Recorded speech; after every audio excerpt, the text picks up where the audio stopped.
તો hi guys, ફરી એકવાર મારા નવા મિની બ્લોગમાં તમારા બધાનું હાર્દિક સ્વાગત છે। તમે બધા વિચારતા હશો કે હું એટલા દિવસથી બ્લોગ નથી મૂકતી।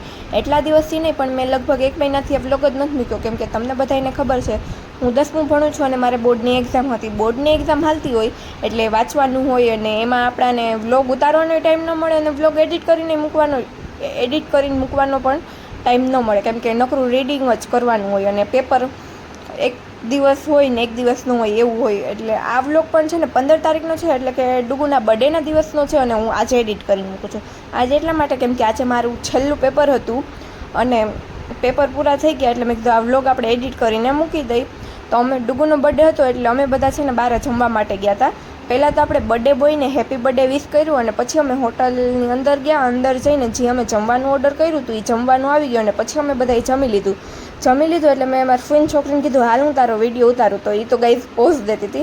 અને પછી આ આપણા બર્થડે બોય એ તો પાણી પીતા હતા અને પાપડ જ ખાતા હતા, કેમ કે એ શાકને રોટલી નથી ખાતો, એટલે કે તીખું શાક ને એ નથી ખાતો।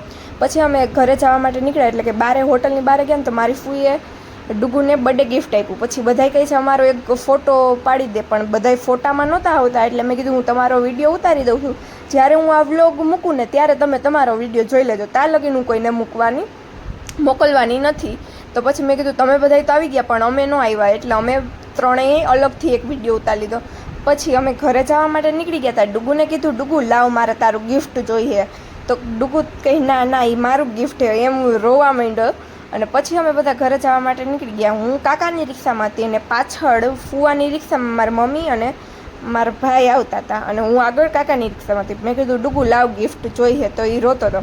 પછી ગઈશ અમે ઘરે પહોંચી ગયા હતા અને ઘરે પહોંચી મમ્મી ચા બનાવતી હતી ને બધા બેઠા બેઠા વાતો કરતા હતા।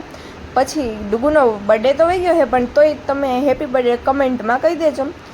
પછી મેં કીધું તમે બધા પાછા વિડીયોમાં આવી ગયા, હું તો ન આવી, એટલે મેં કેમેરો મારી તરફ કર્યો અને હું પણ વિડીયોમાં આવી ગઈ। પછી ગાઈઝ મારા સંસ્કૃતનું પેપર હતું, એટલે હું 4 વાગ્યામાં ઉઠીને વાંચતી હતી, કેમ કે બધાય કહી કે સવારમાં 4 વાગ્યામાં ઉઠીને વાંચી એ આપણાને યાદ રહે, એટલે હું સવારમાં વહેલી 4 વાગ્યામાં ઉઠીને સંસ્કૃતનું વાંચતી હતી। પછી દેવા માટે તૈયાર થઈ અને પછી મેં પપ્પાને પગે લાગ્યું, મંદિરે પગે લાગ્યું અને પછી હું પેપર દેવા માટે ગઈ।